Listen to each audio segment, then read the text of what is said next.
card. Javanese by card kali.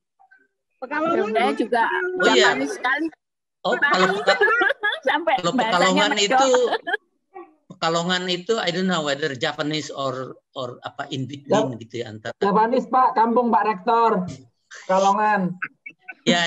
Nah, itu tuh batik. Dia malah dapat satu kampung, Pak, tetangga kampung, Pak. Nah, itu yang teman mau SMP lagi, satu kelas lagi. Nah, itu aing tinggal naik aja itu. Hari Jumat, hari curhat ya. Pak, jodoh mah nggak kemana, Pak. Paling ke temen. Benar. Buktikan, Kak. Buktikan kalau ke teman. Males saya kalau mau Kak di pihak. Ayo Kak, sering Kak. Nah, oke. Sama Karina ya. Oke, kita kembali ke laptop. Nah, tadi sebelum ke public, sebelum ke communicative action, sebetulnya Habermas ada membahas tentang speech dan interaction. Tadi kita sudah mulai. Nah, ini menyambung sedikit saja sebelum masuk ke teori communicative action. Nah, gambaran ideal speech seperti yang tadi itu, yang ada 5 ciri tadi itu, merupakan pernyataan kembali dari romantisasi public sphere. Jadi memang ada yang mengatakan konsep public sphere-nya Habermas itu semacam gambaran romantisasi ya, karena seolah-olah memang ideal gitu ya situasinya. Memang si Habermas bilang ya saya menggambarkan ideal type-nya gitu, bahwa nanti ada ada gap-gapnya, justru itu menjadi bagian dari analisis kira-kira, karena itu memang konsep Weber ya, Weberian untuk ideal type. Nah, di mana isu-isu secara terbuka diperdebatkan, didiskusikan dan diselesaikan secara rasional.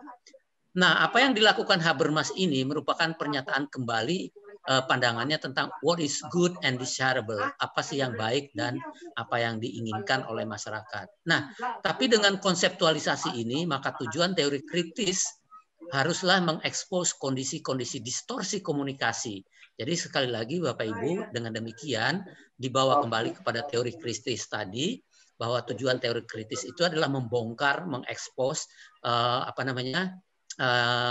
kondisi-kondisi yang menyebabkan komunikasi itu terdistorsi. Apakah tadi kita sudah sempat diskusi itu, misalnya kekuasaan kapital di dalam media massa, misalnya, apakah itu menyebabkan distorsi komunikasi gitu, sehingga hal itu menghalangi ideal speech situation, menghalangi situasi berbicara yang ideal karena terjadi distorsi komunikasi. Nah,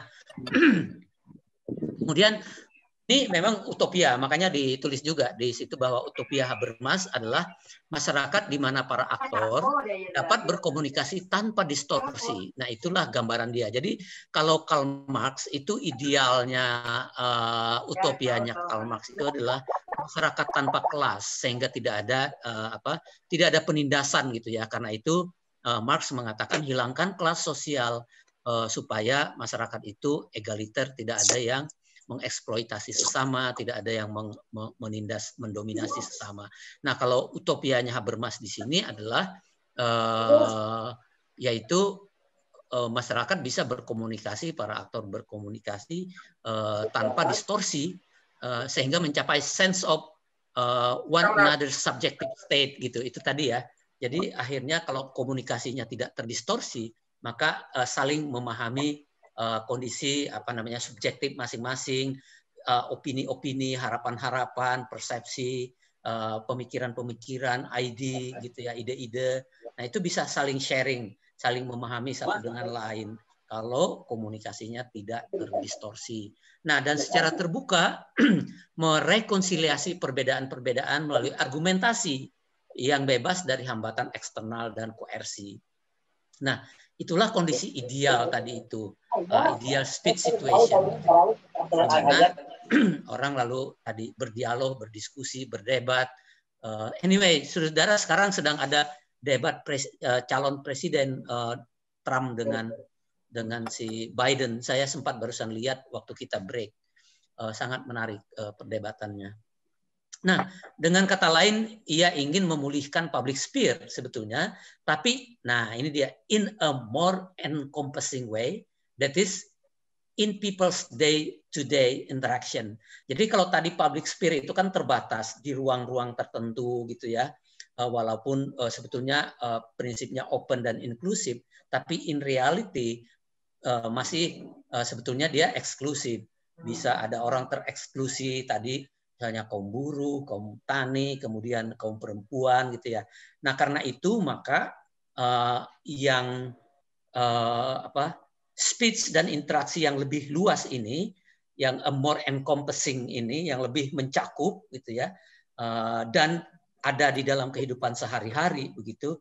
Nah itu yang dipromosikan lewat ini, communicative action ini, teori communicative action. So Habermas semakin fokus pada proses communicative action and interaction. Jadi sebetulnya kan communicative action ini merupakan proses interaksi ya, sebagai basis untuk menciptakan suatu masyarakat yang mengurangi dominasi dan hambatan tadi itu. Makanya jadi dia semakin itu kalau saudara baca tadi mungkin Joshua waktu kuliah berapa 4 semester itu, buku Theory of Communicative Action itu kan ada dua volume itu ya. Saya kira itu pening sekali itu membacanya kalau kita sepotong aja udah puyeng ya. Jadi dia jadi begitu dikembangkan secara mendalam itu sebetulnya, detail-detailnya dijelaskan di sana. Memang juga dia menjelaskan latar belakangnya. Mungkin nanti Joshua bisa cerita lebih jauh karena sudah membedah kedua buku tersebut bersama dosennya ya selama 4 semester. Nah, jadi ini menjadi latar belakang hingga masuk. Nah, sekarang baru kita masuk ke teori communicative action itu. Nah, kembali dia menjelaskan bahwa komunikasi itu melibatkan, diulang lagi ini ya, seperti yang teman-teman sudah tadi sampaikan di awal. Siapa ya tadi ya, Bu Farida ya di awal tadi menjelaskan bahwa komunikasi dalam hal ini bukan hanya kata-kata atau tata bahasa dan sintak, tapi juga melibatkan validity claim. Itu yang dikatakan oleh si Habermas. Jadi manakala orang berdialog gitu kan ada klaim itu. Misalnya kita mengatakan bahwa dalam hal pembangunan gitu ya, kita berdebat nih soal kebijakan gitu. Maka sebetulnya dalam berdebat mengenai kebijakan itu, kalau menurut si Habermas ini, sebetulnya di dalamnya ada terkandung validity claims. Itu kalau perdebatan itu bisa terjadi dengan seperti di public sphere tentu saja, yang tidak diintervensi, yang tidak merujuk kepada kekuasaan dan ekonomi gitu ya, tetapi yang komunikasi, basisnya komunikasi.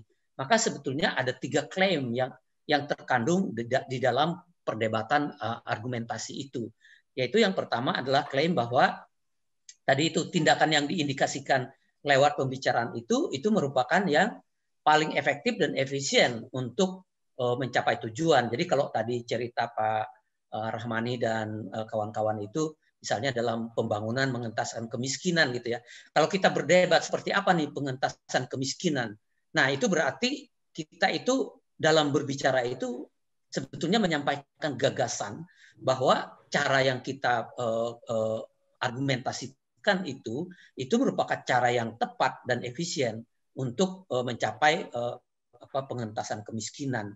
Jadi klaim itu soal efektivitas efisiensi itu ada di dalam statement kita itu sebetulnya.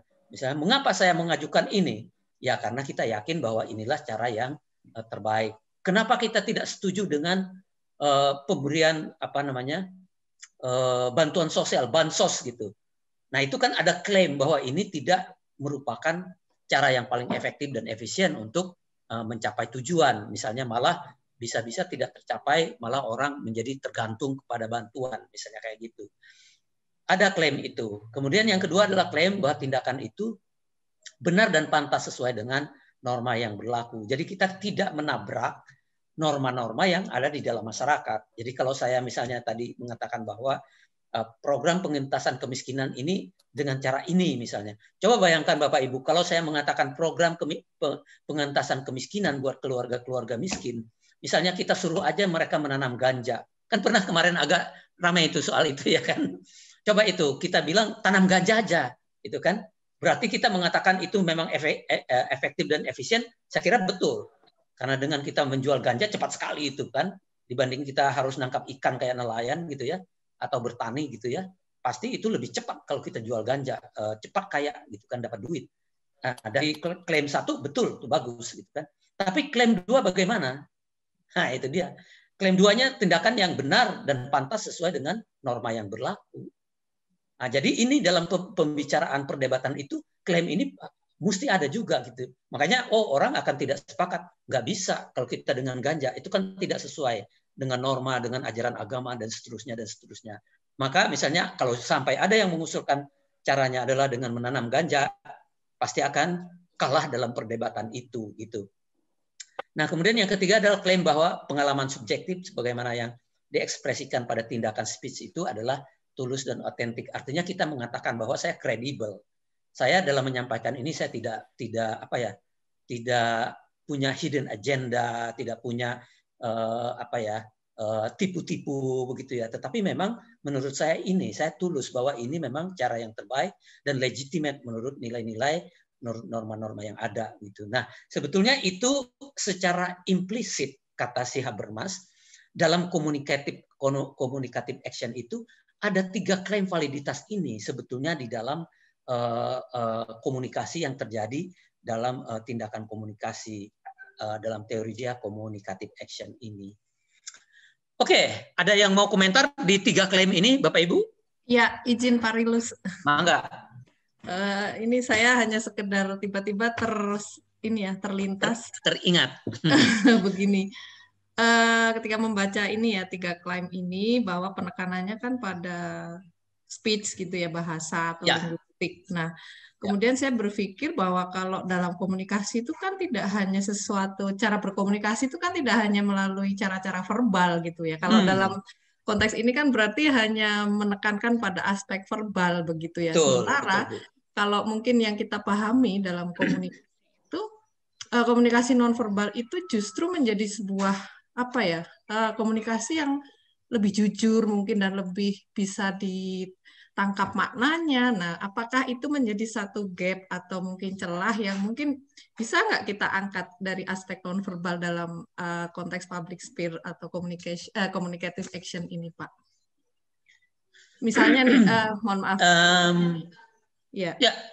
Mungkin ya kita dalam public speech ini kita tidak bicara soal proksimitas atau mungkin artefak ya kalau dalam pemahaman komunikasi secara mendasar gitu, Pak. Menurut Bapak gimana, Pak?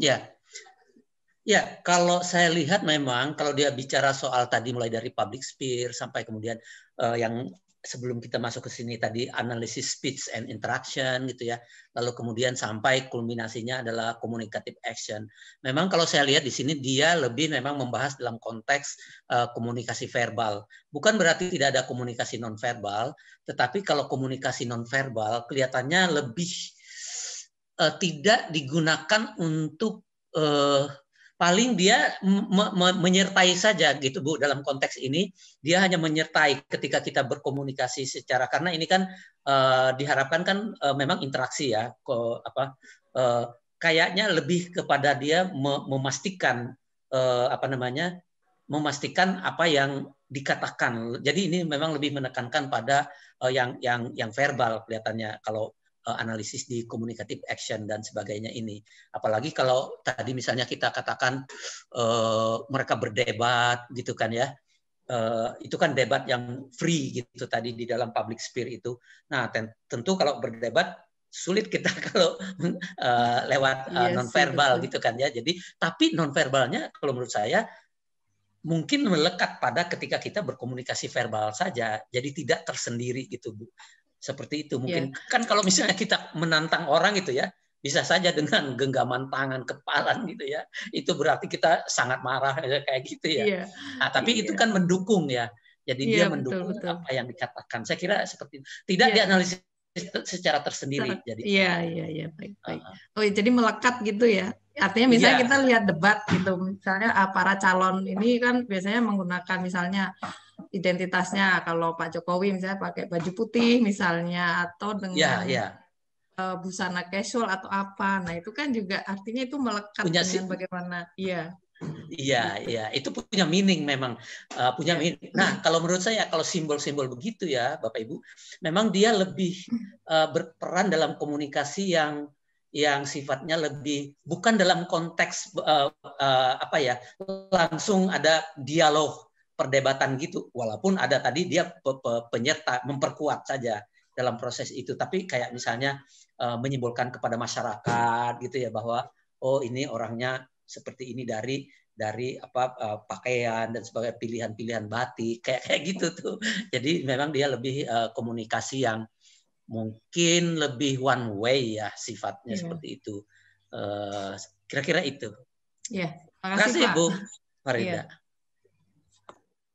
Oke. Kalau Pak, tidak ada lagi soal klaim ini. Ya boleh. Iya. Kalau menurut saya public spare kan terdiri dari orang banyak, Pak. Jadi memang agak susah dengan memakai gestur, misalkan kita pengamatannya kan jadi agak susah. Kita pengamatannya secara keseluruhan aja gitu loh, Pak. Ya. Jadi memang tadi, jadi dia embedded gitu di dalam orang berbicara, orang ekspresinya kayak gitu mungkin di situ ya. Jadi kalau saudara nanti menggunakan istilah alat Bu Sarwiti itu biasa menggunakan etnometodologi, etnografi, etnografi komunikasi. Iya, etnografi komunikasi itu ya, nanti termasuk saya kira itu ya. Seperti apa juga symbolic interaction. Oke, lanjut sedikit nanti bisa ini ya. Nah, semua tindakan speech secara implisit itu membuat 3 klaim ini itu secara implisit ya. Sekalipun suatu tindakan speech bisa memberi penekanan pada satu jenis klaim dibanding 2 yang lain gitu. Jadi bisa saja kita lebih menekankan misalnya soal efektivitas gitu ya.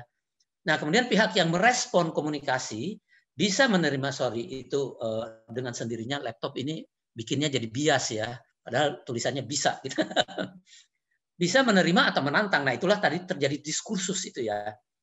Klaim itu saling mengklaim gitu. Nah, jika si aktor tertentu menantang challenge, maka para aktor berkontestasi, mendebat, saling mengkritik dan merevisi komunikasi mereka. Itu dikatakan. Makanya jadi ini soal rasionalitas tadi yang kembali lagi dalam idenya si Habermas ini. Nah, mereka menggunakan stock of knowledge. Jadi pengetahuan yang ada itu bersama-sama tentang norma, tentang efektivitas, tentang ketulusan itu dengan stock of knowledge masing-masing mereka membuat klaim-klaim itu di dalam berkomunikasi dalam communicative action ini. Lalu kemudian bisa saling merevisi gitu ya dengan adanya perdebatan tersebut. Nah, proses ini seringkali tidak jalan ketika, nah ini tadi persoalannya, ketika klaim itu dibuat dengan menggunakan kekuasaan atau otoritas. Jadi kalau berdialog, berkomunikasi, lalu yang digunakan adalah kekuasaan atau otoritas, selesai sudah. Kata teman-teman kita itu kan, selesai sudah. Makanya Bapak Ibu kalau ingin genuine, misalnya kita mendengarkan pandangan pendapat para petani misalnya terhadap satu program pemerintah, jangan kita menghadirkan pemerintahnya di situ. Nanti mereka tidak akan berani gitu ya kan, apalagi kalau itu menyangkut masa depan dia misalnya, apakah bantuan akan dilanjutkan atau tidak gitu. Karena sudah ada pemerintah yang cenderung akan merujuk pada kekuasaan dan otoritas dalam berkomunikasi, maka itu bukan communicative action seperti yang dikatakan oleh si Habermas. Nah, namun jika klaim dibuat berdasarkan nalar, baik yang mendukung reason for maupun yang menolak reason against, dalam kondisi saling menerima antar para aktor, maka ini yang disebut dengan rational discourse. Jadi communicative action itu ketika dia terjadi, maka terjadilah yang namanya rational discourse, diskursus yang rasional, karena kan saling ini ya, jadi saling mengkritik. Sehingga akhirnya yang come up dengan yang terbaiklah yang akan diterima. Kira-kira itu sebetulnya idenya. maka common interest-nya itu diperoleh melalui proses yang benar-benar mendapatkan yang terbaik. Kira-kira itu yang menjadi tujuan utamanya. Nah, ini yang disebut dengan prosesnya adalah rational discourse itu ya, karena berdebat, berdialog secara rasional, tidak merujuk kepada kekuasaan atau kekayaan, status dan sebagainya. Nah, jadi melekat pada proses interaksi itu adalah potensi untuk rational discourse yang dapat digunakan untuk menciptakan masyarakat yang lebih adil, terbuka dan bebas. Nah, ini yang tadi dikaitkan sama Mas Joshua tadi, misalnya soal demokrasi. Memang communicative action itu merupakan satu alat untuk mewujudkan demokrasi. Karena seperti yang dikatakan di sini, dengan melalui rational discourse ini, berarti itu menciptakan masyarakat yang lebih adil, terbuka dan bebas. Which is kalau masyarakat lebih adil, terbuka dan bebas, that's mean demokrasi. Kira-kira seperti itu ya. Jadi memang communicative action ini menjadi satu alat perjuangan untuk menciptakan masyarakat yang lebih demokratis, kira-kira seperti itu. And then, nah, discourse ini bukan hanya means ends rationality, Bapak Ibu mungkin familiar ya. Kalau means end itu soal tadi, soal efektif, efisien untuk mencapai tujuan tertentu, itu dinamakan dengan means ends rationality, rasionalitas yang paling cara kita untuk mencapai tujuan tertentu yang paling efektif, efisien. Nah, itu namanya means ends rationality. Nah, tapi kalau discourse yang di sini, rational discourse di sini, dia bukan hanya itu gitu, karena ia juga melibatkan claim validity yang lain, yang tadi itu soal sincerity atau ketulusan, dan juga soal kepantasan secara normatif. Jadi dua validitas yang lain juga ada di situ, bukan hanya sekedar means ends rationality.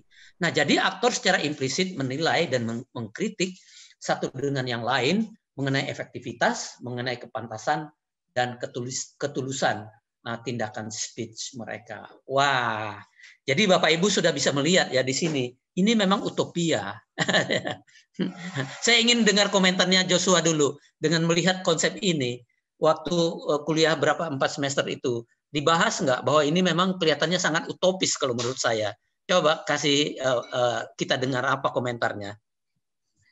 Sebenarnya tuh 4 semester itu untuk tingkatan saya untuk memahami Pak mengenai teori kritis. Jadi nggak 4 semester belajar Habermas doang. Oh, oke, sorry. Ya. Jadi kalau menurut saya sih apa ya Pak, yang kalau saya sih nggak tahu kenapa ya, kalau dari beberapa hal teori kritis yang saya pelajari ya, mereka ada menitik beratkan kepada keadilan dan kayak ketulusan gitu ya. Ataupun kayak salah satu yang saya waktu S2 itu adalah tingkat bagaimana ketulusan dalam mengampuni, forgiveness kayak gitu-gitu. Adil dalam mendengar pendapat orang lain gitu, karena ini sih yang dicoba dibangkitkan oleh para ahli ya, atau para filsuf gitu ya, termasuk Habermas kayak gitu.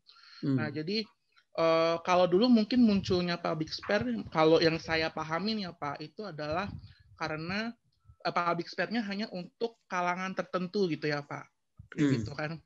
Nah, untuk kalangan khususnya untuk kalangan para akademisi kalau nggak salah waktu itu. Tetapi semakin update, dan saya senang sih waktu lihat communicative action ini bahwa Habermas melihat bahwa semua kalangan harus terjaring nih kayak gitu kan. Nah, sampai dari masyarakat yang di bawah pun kayak gitu kan. Nah, makanya dia mengeluarkan hal ini gitu ya, untuk mengakomodir semua kalangan kayak gitu sih Pak, kalau menurut pemikiran saya kayak gitu. Makanya tadi yang saya ingat kan, salah satu statement diskusi saya dengan dosen saya juga adalah ya, ini adalah untuk mewujudkan adanya demokrasi tadi gitu loh, yaitu semua kalangan yang bisa berpartisipasi aktif kayak gitu ya. Nah, untuk mengeluarkan pendapat mereka kayak gitu ya, untuk mereka dapat berdiskusi bersama melalui ruang spare ini kayak gitu. Itu sih yang saya pahamin ya Pak. Jadi kalau saya belajar kayak gini-gini itu cuma ambil intinya doang Pak, nggak terlalu dalam-dalam juga, biar paham juga. Iya, ya, benar itu. Cuma maksud saya terasa ya, menurut saya sih terasa ya bahwa ini sebenarnya memang ideal type ya, tipe ideal. Dalam realitas memang rada susah ya. Cenderung kan kalau orang yang berkuasa atau status ini kan cenderung cenderung sulit untuk meninggalkan kekuasaannya gitu kan, apalagi ada karakter tertentu yang dengan jabatan yang tinggi.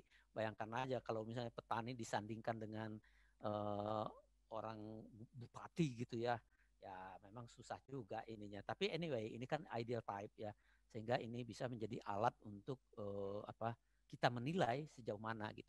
Nah, kita lanjutkan sedikit. Oleh karena speech dan communication merupakan basis dari interaksi, dan masyarakat pada akhirnya dipertahankan oleh interaksi. Maaf Pak Rilus, suaranya turun. Oh, turun lagi ya? Sorry. Halo? Bisa suaranya? Udah gede? Belum? Belum Pak, harus naik lagi. Naik lagi? Halo? Sudah jelas Pak, mungkin sudah jelas kalau di tempat saya. Halo? Bisa Pak? Udah jelas dari tadi nggak ada perbedaan kok. Oke. Memang terjadi goyangan di sini tadi saya ini baru ini kotak-katik memang. Oke. Nah, oleh karena speech dan communication itu merupakan basis dari interaksi, tentulah interaksi kan basisnya speech ya, dan itu komunikasi, kalau enggak ya enggak ada interaksi. Dan kemudian masyarakat pada akhirnya dipertahankan oleh interaksi, penciptaan masyarakat yang kurang restriktif akan terjadi dengan merealisasi dinamika inherent proses komunikasi. Nah, itu sebenarnya ide gagasan fundamentalnya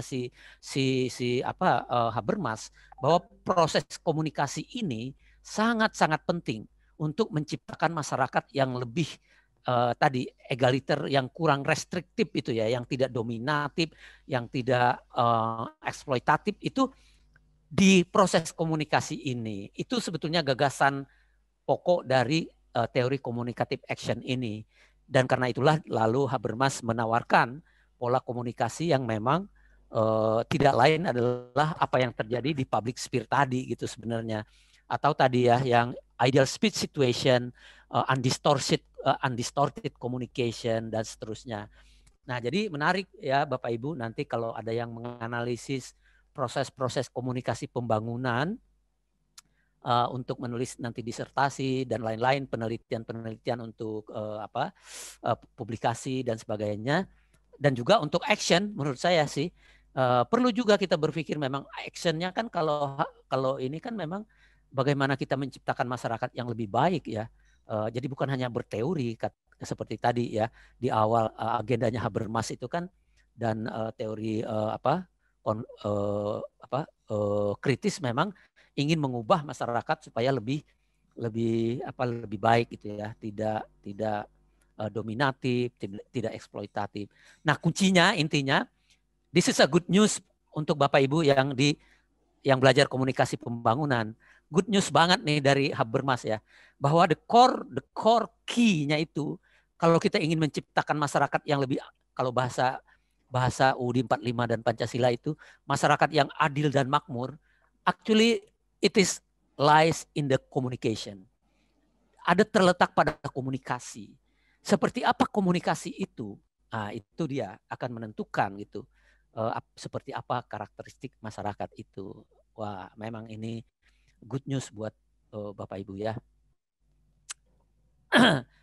Ini dikatakan di dalam buku itu, dikatakan premis dasar Habermas adalah ini. If we assume that the human species maintains itself through the socially coordinated activities of its members, ini kan melalui aktivitas yang terkoordinasi dari para anggotanya. Kalau itu yang kita anggap merupakan hal dasar untuk keberlanjutan spesies kita sebagai human being ini, and that this coordination is established through communication. Jadi diperlukan koordinasi. Lalu koordinasi itu adalah lewat komunikasi, and in certain spheres of life, through communication aim at reaching agreement. Jadi dalam hal tertentu kita butuh mencapai kesepakatan. Then the reproduction of the species. Jadi dengan kata lain, keberlanjutan kita ini, reproduksi human beings, kita sebagai manusia itu also requires satisfying the condition of rationality inherent in communicative action. Jadi tadi itu berarti memang bayangkan Bapak Ibu, jadi ini untuk keberlanjutan kita sebagai manusia, kira-kira begitu ya. Karena kita memerlukan koordinasi dan kita berarti perlu komunikasi, itu terletak pada kondisi yang memastikan bahwa komunikasi itu bersifat rasional tadi itu ya. A rationality inherent in communicative action itu. Jadi luar biasa ini dalam pandangan Habermas ini begitu krusialnya sebetulnya communicative action ini bukan hanya untuk integrasi tadi itu, tetapi bahkan untuk keberlanjutan kita sebagai masyarakat, sebagai manusia. Kira-kira itu. Nah, dengan kata lain, intrinsik pada communicative action adalah rasionalitas yang secara potensial dapat berperan sebagai basis untuk merekonstruksi tatanan sosial yang tidak, istilahnya tidak terlalu ya, karena kalau sama sekali tidak opresif saya kira itu utopianya Marx yang tidak mungkin tercapai gitu ya. Paling tidak yang tidak terlalu opresif. Kalau bahasa Inggrisnya less oppressive sebetulnya. Less oppressive atau oppression. Seperti itu.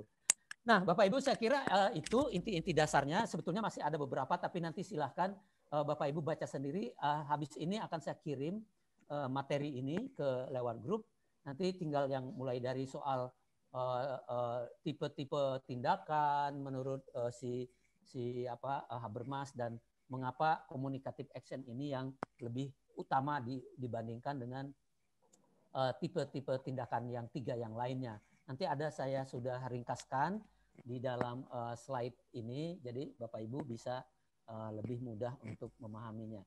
By the way, kalau Bapak Ibu ada sesuatu yang ingin didiskusikan soal ini, nanti bisa saja kita set another time untuk diskusi hal tertentu. Kita juga di WA group kita masih bisa berkomunikasi.